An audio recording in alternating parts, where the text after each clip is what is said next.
Saat memasuki dunia kampus, tentunya akan ada perasaan senang karena bertemu dengan teman baru. Namun, tidak hanya teman baru yang kamu dapatkan, ada juga cerita horor di kampus yang melegenda dari gosip angkatan maupun kakak kelas. Entah berita asli atau hoax, cerita ini akan terus terdengar oleh angkatan baru. Di Indonesia sendiri, terdapat beberapa universitas yang memiliki cerita horor kampus. Bahkan, jadi viral di masyarakat. Bagi kamu yang belum dengar cerita horor kampus, langsung aja disimak cerita horor yang sudah beredar di kalangan mahasiswa kampus. Sebelum membahas video berikutnya, silakan subscribe, like, dan share channel Top ID. Yang pertama, ada Universitas Indonesia. Banyak mahasiswa yang sudah tahu cerita horor di sekitar gedung Rektorat UI.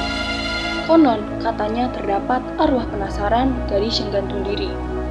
Tidak jarang mahasiswa yang melintas gedung Rektorat UI Depok melihat gadis di jalan-jalan tertatih-tatih dengan kepala terkulai. Menurut cerita yang beredar, gadis itu memiliki wajah pucat, bibir biru, dan lidah menjulur. UI memang banyak menyimpan cerita horor. Setiap angkatan di UI pasti pernah mendengar cerita horor di kampus. Cerita yang sempat melegenda sekitar kampus UI yaitu di gedung IXFIB UI. Beberapa mahasiswa mengatakan gong yang terdapat di ruangan kerap berbunyi sendiri.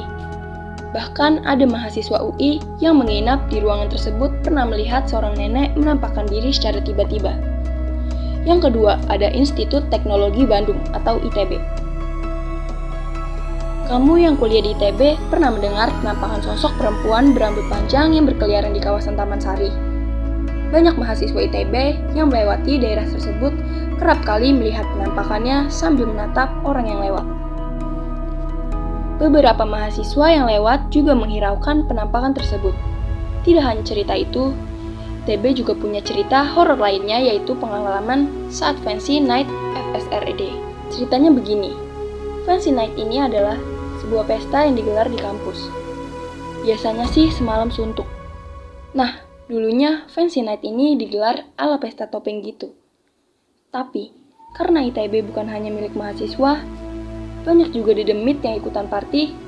Sekali waktu, ada aki-aki sama anak kecil yang entah dari mana datangnya. Di antara anak muda, tiba-tiba ada kakek-kakek dan anak kecil. Bukan cuma itu, kadang ada juga yang berpapasan sama dirinya sendiri. Cerita itu langsung beredar di sekitar kampus ITB. Setelah itu, beberapa mahasiswa di ITB memplesetkan singkatan kampusnya menjadi Institut Terjurik Bandung.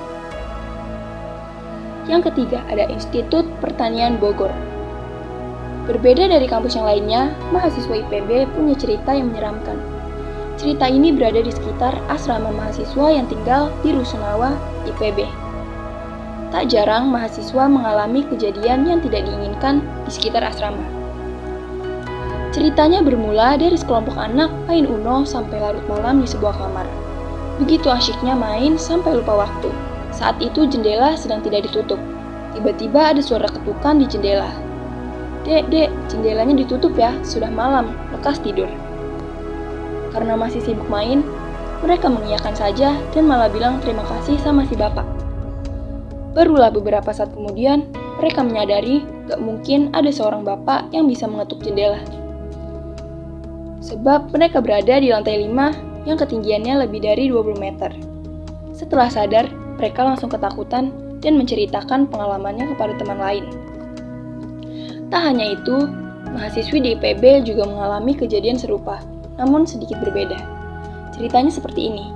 Pernah sekelompok mahasiswa berbicara hingga malam hari, lalu tiba-tiba pintu diketuk. Dari balik pintu, ada yang menjawab, "Saya orang sebelah." Namun, saat seorang gadis membuka pintu, sosok di depannya adalah hantu yang hanya punya sebelah alis dan separuh badan. Yang keempat, ada Universitas Brawijaya. Kalau kamu mahasiswa Fakultas Kedokteran atau FK Universitas Brawijaya, Malang, tentu pernah dong dengar cerita hantu muka rata yang berada di sekitar lokasi perpustakaan serta gedung FKUB. Menurut cerita, ada beberapa mahasiswa yang berjalan di area kampus pada malam hari. Ia melihat seorang pria duduk sendirian tanpa suara. Karena curiga, mahasiswa itu berniat menghampiri untuk bertanya kenapa sendirian. Ketika didekati, pria tersebut berbalik dan terlihatlah mukanya yang rata, tanpa mata, hidung, mulut, telinga, dan semuanya. Yang kelima ada Undip atau Universitas Diponegoro.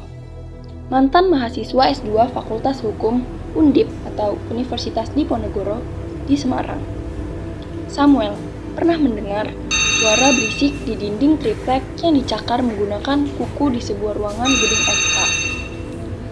Sementara gedung S1 FH di lantai 2 dan 3 diyakini ada hantu muka rata dan hantu gadis kecil bermata merah melotot. Saking seramnya, gedung Undip selalu kosong saat sudah melewati maghrib. Beralih dari Fakultas Hukum, FISIP Undip juga menyimpan kisah yang melegenda yaitu gedung D101 yang banyak diketahui oleh mahasiswa di Undip. Dulu, berdasarkan cerita yang beredar terdapat wanita penunggu di ruangan D101. Sebelum ruangan tersebut direnovasi seperti saat ini, banyak dari mahasiswa di FISIP pernah melihat sosok wanita menyerupai kuntilanak dan menampakkan diri. Entah benar atau tidak, namun legenda hantu di Undip menyisakan pengalaman mistis mencekam bagi yang pernah melihatnya. Yang keenam, ada Universitas Airlangga. Satu universitas terbesar di Surabaya ini juga menyimpan cerita horor yang melegenda di kalangan mahasiswa. Cerita yang lumayan terkenal adalah hantu wanita menangis di area parkiran. Kalau kamu lagi parkir, terus ada suara cewek menangis, sebaiknya kamu nggak menoleh atau mencari suara. Mahasiswa yang nekat menoleh biasanya dikasih penampakan wanita dengan pisau menancap di perutnya. Kabarnya, perempuan ini memilih bunuh diri di area yang dulunya pepohonan itu. Ada juga cerita dari gedung Fakultas Farmasi yang katanya lumayan horor. Beberapa mahasiswa di fakultas tersebut pernah melihat penampakan sosok makhluk halus yang muncul saat maghrib dan sebelum isya atau di atas jam 11 malam. Ada juga yang tiba-tiba kakinya tertahan sampai terjatuh dan juga penampakan hantu berpasangan yang misterius. Yang ketujuh ada UNM atau Universitas Negeri Malang. Mahasiswa Universitas Negeri Malang pastinya tahu kisah horor ini. Pernah ada seseorang mahasiswi bersama temannya sedang menggunakan layanan wifi kampus sampai malam di sekitar area taman Fakultas Sastra Jurusan Seni Rupa. Saat itu temannya yang ada di seberang taman memberitahu si gadis untuk segera meninggalkan tempat itu melalui telepon. Lalu tiba-tiba ada suara pria yang juga menyuruh gadis itu pulang. Gadis itu baru menyadari sosok pria itu ketika ballpointnya terjatuh dan melihat bahwa badan pria itu melayang di bagian perut tanpa kaki. Dengan ungkapan terkenal, "Kamu mau pulang karena sudah malam apa karena sudah tahu?" Yang ke-8, ada Universitas Negeri Semarang atau UNES. Cerita horor berikutnya datang dari Universitas Negeri Semarang. Cerita ini sempat menjadi viral di masyarakat melalui media sosial yang dibagikan ke setiap grup chatting. Bercerita tentang mata kuliah yang harus dipindah jadi jam 5.30 menjelang maghrib. Saat para mahasiswa datang, ternyata dosen yang biasa ngajar sudah ada di ruangan kuliah. Namun anehnya si dosen hanya diam saja. Kemudian secara bersamaan, ketua kelasnya di SMS dosennya kalau ternyata perkuliahan tidak jadi dan kosong karena ada keperluan. Ketua kelas kemudian di SMS dosen aslinya, disuruh melihat kaki dosennya di depan. Akhirnya, ketua kelas pura-pura menjatuhkan ballpoint ke bawah kursi sambil melihat kaki si dosen. Alangkah terkejutnya si ketua kelas karena ternyata dosen tersebut tidak memiliki kaki. Tubuhnya mengambang, tidak menyentuh tanah. Akhirnya ketua kelas tersebut mengirimkan informasi ke grup chat lain dengan bunyi pesan berikut.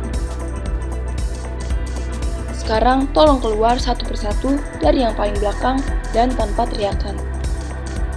Hal itu dilakukan ketua kelas karena dia tahu jika yang di depan itu adalah hantu dan bukan dosen aslinya. Serentak para mahasiswa keluar satu persatu. Namun tiba-tiba saja sang dosen gaib tersebut berjalan ke belakang, mendekati ketua kelas sambil berkata, "Kamu udah tahu saya?" Saat itu juga ketua kelasnya langsung berteriak lari dari ruang kelas dan mata kuliah tersebut diliburkan selama beberapa hari. Namun setelah ditelusuri lebih jauh, banyak yang mengatakan bahwa berita ini adalah hoax.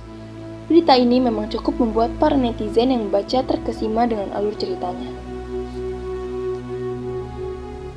Itulah 8 kampus di Indonesia yang memiliki cerita horor paling legenda. Untuk berlangganan video, silahkan subscribe, like, share, dan nyalakan tombol loncengnya. Terima kasih.